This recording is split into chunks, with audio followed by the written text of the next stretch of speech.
Back to Ruck and Roll Rugby, and today's one we're actually going to be talking a little bit about the All Blacks. So the main reason for talking about it, I know it's still a few weeks away, and the focus is at the moment obviously all on, of course, the big one, the last one between the Wallabies and the British and Irish Lions, which, yeah, we're not going to go into that today.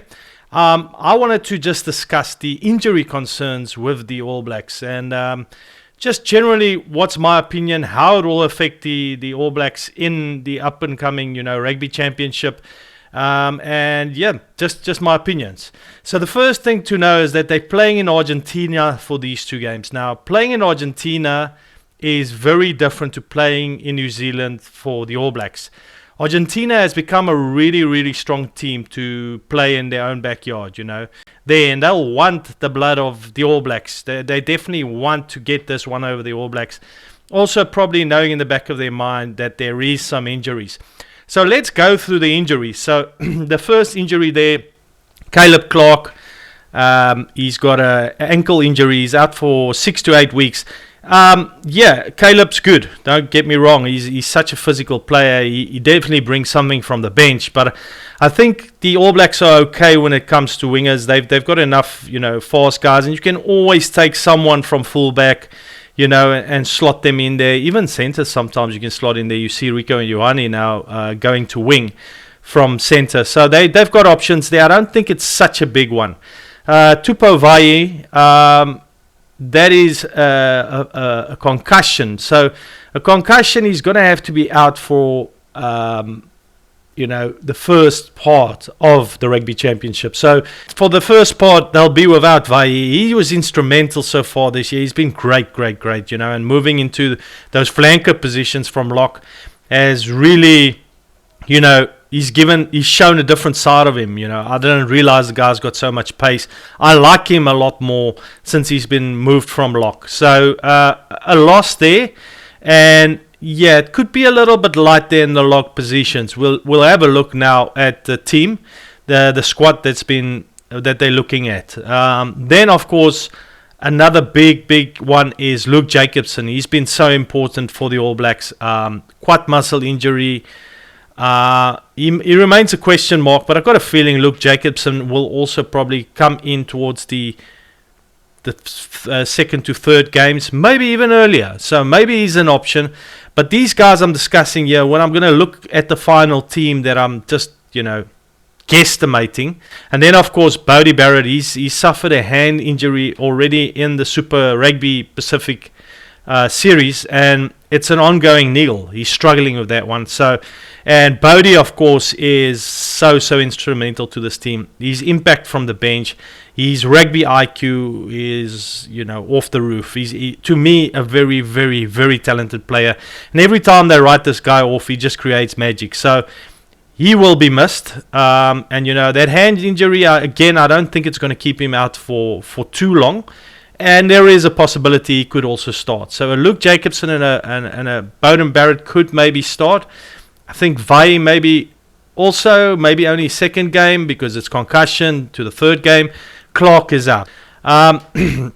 Then looking at other injuries, just to keep in consideration, a big loss also, and a shining star that's come through is Wallace's TT. He's ruled out. Knee injuries is never a good thing. I don't think he'll be ready, and I think there's enough options around there for him to recover properly. Scott Barrett is one of those, he's gone for scans, but they're saying his severity is not confirmed yet. I think Scott Barrett could come into the fray quite soon. I know these players will want to shape up as soon as possible to kind of get into that mix to play against the Springboks, as that is the epic one every year, the epic 2 games that's just always so special. I wish it was 3 just to have always like a decider. I know the decider is who wins the cup, but it would just be so much better. Anyway, then going on, we've got Peter Lakai, Tamati Williams, Asafu Omua, and Ofa Tungafasi, all part of the broader injury watch list. But again, they on the watch list, so they're on that kind of like borderline. Could they be ready? I've considered some of them, but most of them I kept out who I just think might be ready. And then, of course, a guy like Anton Leonard-Brown has come back into the mix. I think he will be definitely an option. So, loosehead propped, I've gone for Ethan de Groot. I've gone for Cody Taylor, which is definitely the right calls, I reckon. Tight head prop, I've gone George Bauer. That could be debatable, but I think just because of the lightness in the team and Tamati Williams probably not being ready, there's a chance that he might start. You know, you've got Fletcher Newell also injured, so they're definitely going to have some issues around there where they'll probably start George Bauer. And I think for a forward pack for a game against Argentina, look, they're really strong scrummages also, and they are playing at home, but I think they can stand up with this team. Brodie McAllister, I reckon, will get a run if Scott Barrett's not ready. He's been very, very good this year, and I think he could do pretty well. Patrick Tui Pelotto will, I think, be there just due to experience. Vice captain, they say, yeah, I'm not too sure if it'll be him or maybe someone on backline, Jordie Barrett. I don't know. But, Tui Pelotto. And then I've put Dalton Papali'i in to start. That is if Papali'i is ready and healthy. Otherwise, I think it will go to Duplessis Kerevi, depending on who can start. Obviously, Papali'i more physical, and I think for these up-and-coming tests against Argentina and South Africa, they'll need to have, stand up physically to these teams. And that tells me Kerevi might just have to come off the bench as he's more of a fetcher. Although the guy is so physical himself, he might be smaller, but he plays with so much heart. Sometimes it's good to bet on those guys and actually start them, but I played it safe. Then I went for Finau, Kerevi and Papali'i start or mix it up there with Ardie, and between those three, 6, 7, 8, they can mix it up between Kerevi, Papali'i and Ardie Savea. Ardie Savea, captain, he's kind of assumed that position. Sometimes he seems to me a captain that lead by example, but sometimes also I don't see him talk as much. So I'd like to see Ardie just be a bit more verbal, but it's not really in his nature. I think Scott Barrett will take that back again when he's back in the team, the captaincy. Then you got Cam Roigard, without a doubt, best scrum half in New Zealand at the moment. Damian McKenzie with Mhunga not there, he'll be or fly off. Left wing, Savu Reese has had a phenomenal year. Savu Reese has just been, he's not the youngest player anymore, but he's just phenomenal. I really felt, and he's not the biggest player himself, but he's just so fast and amazing. He's been an amazing player this year, always opportunistic, looking for opportunities. Great player. Then you got Jordie Barrett, definitely inside centre. You saw when Jordie came on, his handoff in that last game, he's brilliant, so he will be there. And then I think Anton Leonard-Brown, due to experience, will slot into that outside centre position. They could do Rico Iohane with another wing, but I think they'll go Anton Leonard-Brown and then put Iohane on the wing again and play Will Jordan on fullback. They could go Will Jordan on the wing. That could also happen. They could say Iohane back to outside centre, you play Will Jordan on the wing, and you bring in Ruben Love. But I think you need impact from the bench, so I would say this makes more sense to me. Then looking at your reserves, you can see there Samasoni Tikau will be on the bench for me. He's great. I think he's all good. He's got no injuries. And then the other props, this is guys where I think the All Blacks could run into some problems, is in that prop and lock positions. It's like they just have not created enough depth. Now, I know there's guys coming through, Brodie McAllister, there's been Josh Lord, there's guys that's come through in times, but there's just not enough depth. And this is something that I think the All Blacks really need to focus on, and Scott Robinson, it's just a little bit light for me in the prop and the lock positions, especially in all these physical games they're going to be playing against the Springboks and Argentina. There will be injuries, so you need some depth there.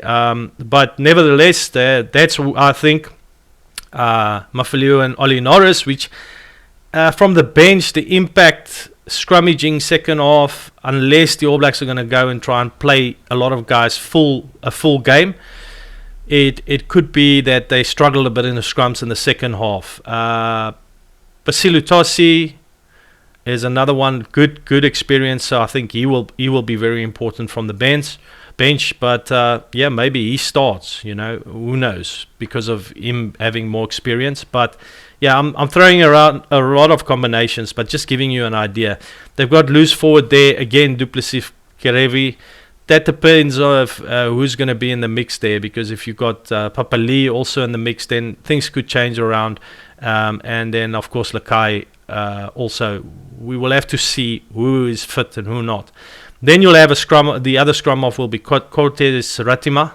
I think Quentin Tupai will be on the bench, and Ruben Love will be on the bench, which is some good impact from the bench for the back line. I have to say, just options, guys, for me generally is, again, in that scrum off position, could be challenging in the future if they get an injury there, because you've got Hotham out, and I think Christie will have to be brought into the mix somewhere again. He comes with a lot of experience, and he's maybe not the type of distributor that Ratima is, but he could bring a lot of experience with. So it might be an option. He's not featured much this year, but they'll have to bring guys in. And look, I mean, I will close by saying I think that's exactly what I'm saying. There's not enough players this year the All Blacks have featured, and that Scott Robinson to me is a very good coach, you know.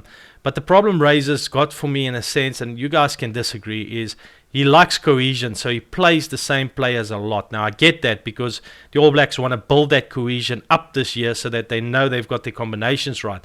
But what that does, on the, you know, contrary to someone like the Springboks, is the Springboks play a lot of combinations, you know, kind of bleed a lot of new players, if I can say bleed. Well, the guys are bleeding, really. So the Springboks have bled a lot of players in the last year. Every year they're bleeding a lot of and getting a new blood in, and those guys become experienced very quickly, that they have depth in every position up to 4 positions down, which is so important. And I think it's something that the All Blacks will have to work harder on.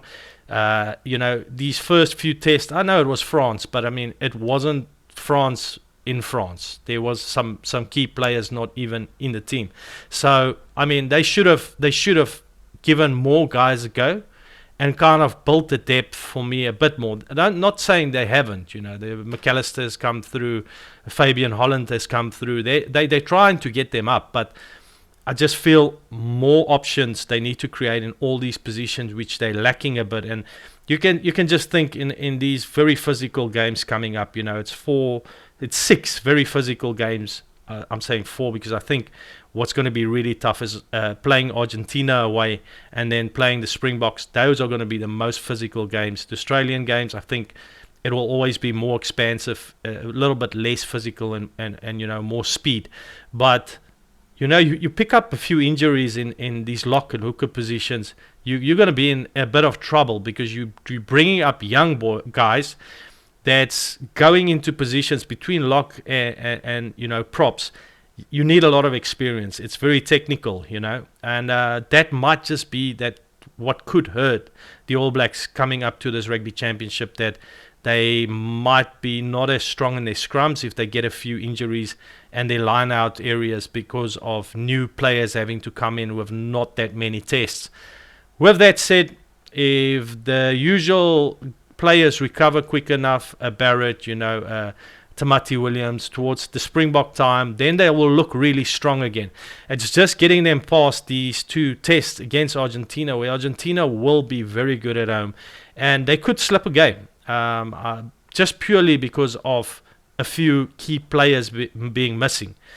It would be, to me, not an easy job for Argentina to win one of these 2. I don't think they'll win both. The All Blacks will definitely win one, but the All Blacks are expected to win both. And all I'm saying is, at the moment, the team still looks okay, and with a few players returning, it should be strong enough to beat Argentina both games. But if a few guys are not ready, and you've got a few inexperienced guys there coming off the bench, you know, a Norris, you know, Mafilio, those guys, they're not as experienced. You could have some trouble in the scrummaging areas. So hopefully the All Blacks type of expansive game, offload game, opening up the game, will make them, you know, get enough of a lead over the Argentines that the Argentines can't keep the game tight and try and push scrums and set piece type game, But it's a different story when they come to the Springboks. A lot of players might be back, so I'm not talking about Springboks here. I'm talking Argentina. But we'll see what happens. I just thought I'd have a chat about this, guys, and this is my view. This is not necessarily fact. If you enjoyed this video and you kind of like the BS I talk, please hit that subscribe button. I'm trying to get this channel to grow, and every single one of you hitting that subscribe button just makes my channel grow. I'm back and I'm trying to do it again. I don't know why, but I'll always come back because I just enjoy this, man. And it's hard work. You sit for hours, edit, upload, still work, but hey, do it for the love of the game and for you guys that give me good comments and enjoy this. So thanks so much. See you in the next one. Cheers. Bye.